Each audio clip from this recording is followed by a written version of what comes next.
तो जी हाँ, आप जो ये समांतर प्लेट देख रहे हैं ना, संधात्री, अगर संधात्री के बीच में एंट्री हो जाए किसकी, परावैद्युत पदार्थ की, जो कि टी मोटाई का होगा आपका, ओके, तब इस समांतर प्लेट संधात्री की धारिता क्या होगी स्टूडेंट्स। यही तो बहुत ही ज्यादा इंपॉर्टेंट है और यही तो आपको मिस भी नहीं करना है। तो स्वागत है आप सभी का अपने आज के इस नए बेहतर और महत्वपूर्ण वीडियो में, क्योंकि इस वीडियो में ना हम देखने वाले समांतर प्लेट संधारित्र, ये जो समांतर प्लेट संधारित्र इसी की धारिता हम निकालना सीखेंगे। ये तो सिखा ही रखा है, लेकिन इस वीडियो में नया क्या है, इस वीडियो में नया ये है और महत्वपूर्ण ये है कि अब जो धारिता निकालेंगे ना तब निकालेंगे जब इसके अंदर पहले से कोई आपका परावैद्युत पदार्थ मौजूद है, रखा हुआ है, ठीक है, तब निकालना सीखेंगे। और यही बहुत ही ज्यादा इंपॉर्टेंट है, पिछले सालों में कई बार ये पूछा गया है, 22 देख लो, 23 देख लो, 20 देख लो, हर साल भाई, तो इसको मिस बिल्कुल ही नहीं करना है आप सभी को। और हम आ गए ना, एकदम आसान तरीके से आपको समझा देंगे निकालना धारिता, बहुत ही इजी है अगर आपने हमारे साथ पूरा वीडियो को देख लिया। ओके, तो चलिए क्यों कर रहे वेट, अपनी आज के इस बेहतरीन वीडियो को आप स्टार्ट कर देते हैं। तो स्टूडेंट, जैसा कि हमें क्या निकालना है, धारिता निकालनी है, और धारिता का सूत्र सबसे पहले पता होना चाहिए। ओके, तो सूत्र जो धारिता का होता है वो हमारा होता है दिया गया आवेश बटे में विभव में कितना अंतर आया, यही आपका होता है स्टूडेंट्स धारिता।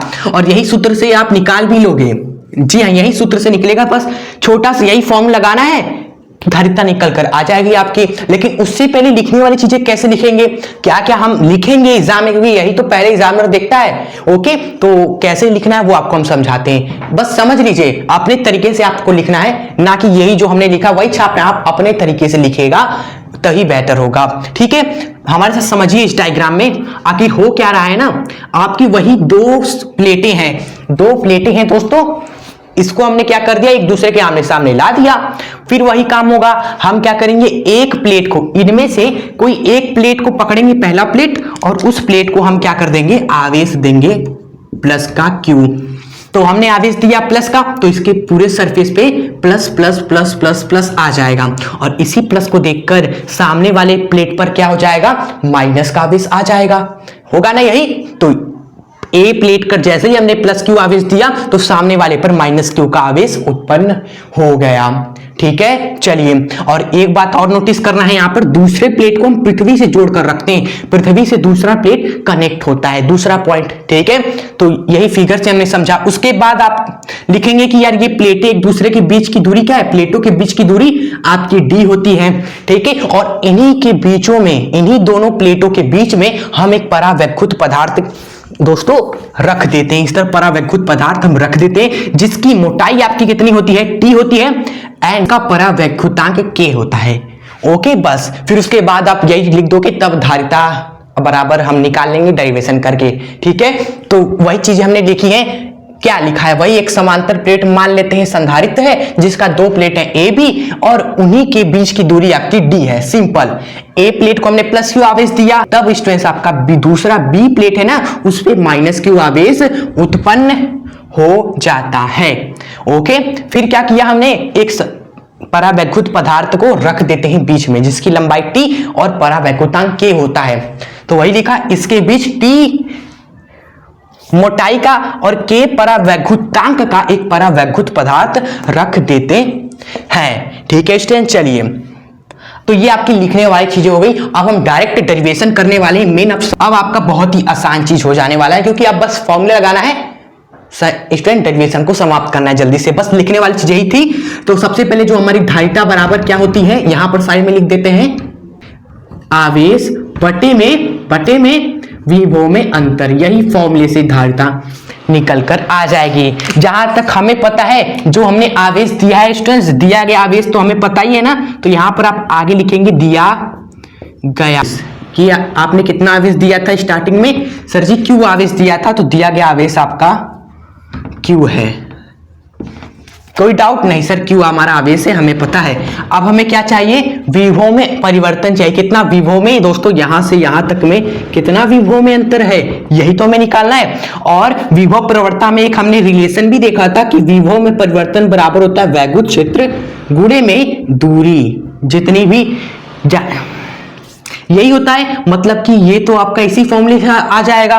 वैद्युत क्षेत्र हम निकालेंगे दोस्तों और दूरी कितनी दूरी है वो रखेंगे तो आपका विभव अंतर आपका आ जाएगा। ठीक है, लेकिन आपको एक चीज दिखा कि यहां पर तो एक जगह परावैद्युतांक है, एक जगह इसके अंदर देखोगे तो एक जगह आपका परावैद्युत पदार्थ है और दूसरी जगह बाकी जगहों पर दोस्तों आपका क्या है दोस्तों, निर्वात या बोल सकते हो एयर है। मतलब कि आपका दो वैद्युत क्षेत्र बनेगा। समझ में आ रहा है? एक जगह परावैद्युतांक पदार्थ है जिसका परावैद्युतांक K है और दो जगह दोस्तों क्या है, यहां तक कह सकते हो इतने एरिया में पूरी लंबाई आपकी D है, पूरी लंबाई आपकी D है, मतलब कि D माइनस T लंबाई नोट करें,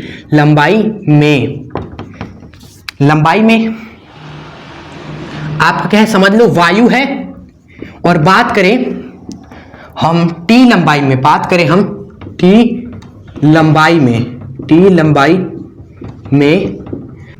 T लंबाई में आपका परावैद्युतांक है स्टूडेंट्स। ठीक है, तो दोनों जगह पर आपका वैद्युत क्षेत्र अलग अलग हो जाएगा। इसके लिए मान लो इसका वैद्युत क्षेत्र E1 हो गया, इसका वैद्युत क्षेत्र E2 हो गया।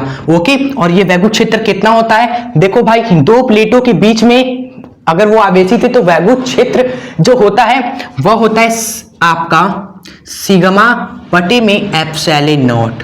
ओके, लेकिन अगर कोई परावैद्युतांक पदार्थ जब आ जाता है ना तो यही वैद्युत क्षेत्र आपका उतना टाइम से घट जाता है। जितना भी परावैद्युतांक है उतना टाइम से वैद्युत क्षेत्र घट जाएगा। ठीक है, तो पिछले वीडियोस में हमने आपको समझाया था कि परावैद्युतांक क्या काम करता है, वैद्युत क्षेत्र घटाने का। जितना भी परावैद्युतांक का मान होता है उतना टाइम से वैद्युत क्षेत्र घट जाता है। आप देख रहे हो ना, जहां पर वायु था वहां पर सिग्मा बटे एप्सिलॉन नॉट है, लेकिन जहां पर परावैद्युतांक है इतने मोटाई पर, उस मोटाई पर वैद्युत क्षेत्र ये है आपका। ठीक है स्टूडेंट्स, कोई दिक्कत नहीं। एंड आगे आप एक चीज करिएगा, यहां पर सिग्मा का मान, सिग्मा क्या है कहीं लिखा है, नहीं लिखा है, तो हम यहां पर साइड में नोट कर देंगे सिग्मा आपका क्या है, पृष्ठ आवेश घनत्व है, ताकि एग्जामिनर को कुछ भी न लगे कि नहीं बच्चे ने बिल्कुल सही लिखा है। ठीक है, पृष्ठ आवेश घनत्व सिग्मा, पृष्ठ आवेश घनत्व, ये आप लिख दीजिएगा ब्रैकेट में, कहीं पर भी लिख सकते हैं। ओके स्टूडेंट, चलिए एंड इसी चीज को आगे हम लिख सकते हैं स्टूडेंट्स, सिग्मा का मान हम रख सकते हैं यहाँ पर। हम सभी को आपको पता होना चाहिए ये सिग्मा पृष्ठ आवेश घनत्व बराबर होता है आवेश बटे में क्षेत्रफल की, यानी कि प्लेटों पर कितना आवेश है, क्यू आवेश है, कितने क्षेत्रफल पर है दोस्तों वो रख देना है आपको। ठीक है, ये जो प्लेट होता है आपका ए क्षेत्रफल का होता है, ये तो आपको पता होगा भाई। ठीक है, तो ये आपके सिग्मा की मान यहाँ पर इसमें भी रख देते हैं, तो ये हो जाएगा Q बटे में एप्सिलॉन नॉट A। ओके, यहां पर भी रख देते, यहां पर भी Q बटे में K times epsilon not A। ठीक है, तो ये दोनों वैद्युत क्षेत्र आ गया। अब ये विभवांतर आप निकाल लोगे, ये जो आपका विभव अंतर है ये आप निकाल लोगे। कैसे निकालेंगे सर, ये भी आपको बताते हैं। जो आपका अब विभवांतर हो जाएगा वो आपका E एवं D होता है, लेकिन यहां पर तो दो वैद्युत क्षेत्र है, तो आप दोनों का अलग निकालोगे, यानी कि E1 का अलग निकालोगे, E2 का अलग निकालोगे और दोनों को जोड़ दोगे। ओके, बात करें E1 की, तो E1 कितनी लंबाई में है, ये E1 आपका दोस्तों देखा जाए D माइनस T लंबाई में है, तो यहां पर आप मल्टीप्लाई करोगे D माइनस T से, कोई दिक्कत नहीं। एंड बात करें E2 की, तो E2 आपका कितने लंबाई में है, E2 आपका देखें सर जी ये T लंबाई में है, तो यहां पर मल्टीप्लाई आप करेंगे किससे, T से। ठीक है, फिर ये जो आपका आएगा ना यही आपका विभव अंतर हो जाएगा। कितना आसान था, बस आपको क्या करना था, ये विभव अंतर ही निकालना था, आपने निकाल लिया।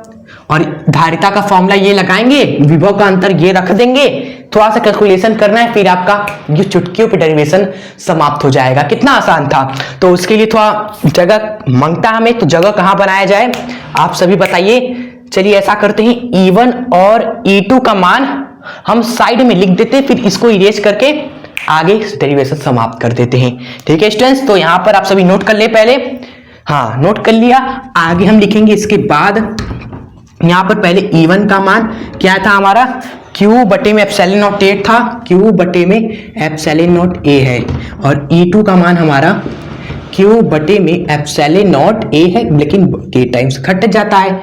ठीक है, चलिए E1 E2 का रख दिया, अब इसको इरेज कर देते हैं, फिर डेरिवेशन समाप्त करते हैं। आपको क्या करना है, इन सब चीजों के आगे लिखना है आप जो हम करवाने वाले हैं। ठीक है, चलिए तो इसको ये हमने अपने इसी तरीके से इरेज कर दिया।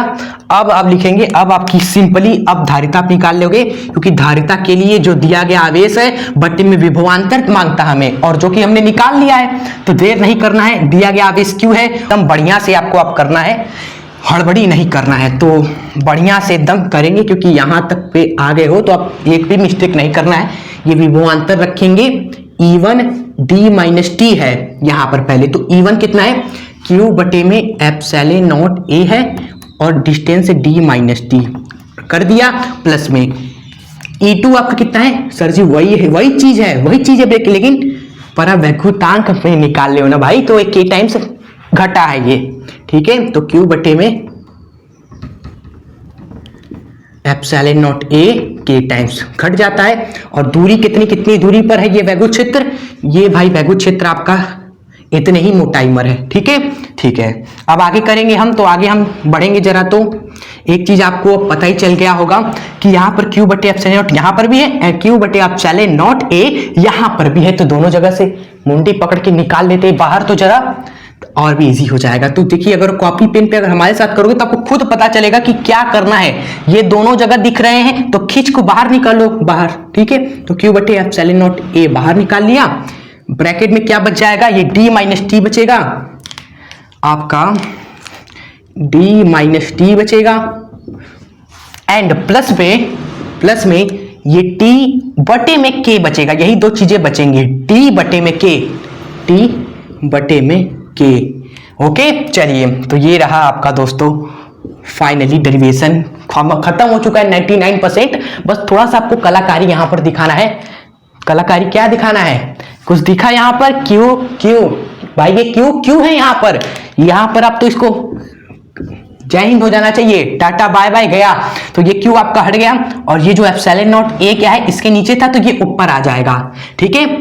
तो क्या करा जाए अब ऐसा करते हैं, यहीं पर एप्सिलॉन नॉट A को ऊपर कर देते, Q से Q आपका कट गया है यहाँ पर, एंड ये जो एप्सिलॉन नॉट 1 अपॉन में रहेगा ना, ये आपका ऊपर आ जाएगा, यही चीज आपका ऊपर आ जाएगा, कोई दिक्कत नहीं। तो ये एप्सिलॉन नॉट A हम यहाँ रख देते हैं, यहां से ये गायब, ओके। चलिए, तो ये रहा आपका फाइनली, जब परावैद्युतांक पदार्थ होता है तब धारिता क्या होती है, उसका ये व्यंजक। कितना आसान था। और यही बस आपको ध्यान देना है कि विभवांतर अब जो आएगा ना यहाँ पर, वो दो वैद्युत क्षेत्र के कारण होगा, एक जो वायु में है, एक जो परावैद्युतांक में है, ओके। और E1 E2 कैसे निकाला है ये ध्यान दीजिएगा। सिग्मा आपका पता है पृष्ठावेश घनत्व होता है, जिसका मान Q बटे A होता है, ओके। बाकी ये पूरा डेरिवेशन था, आई होप आपको समझ में आ चुका होगा।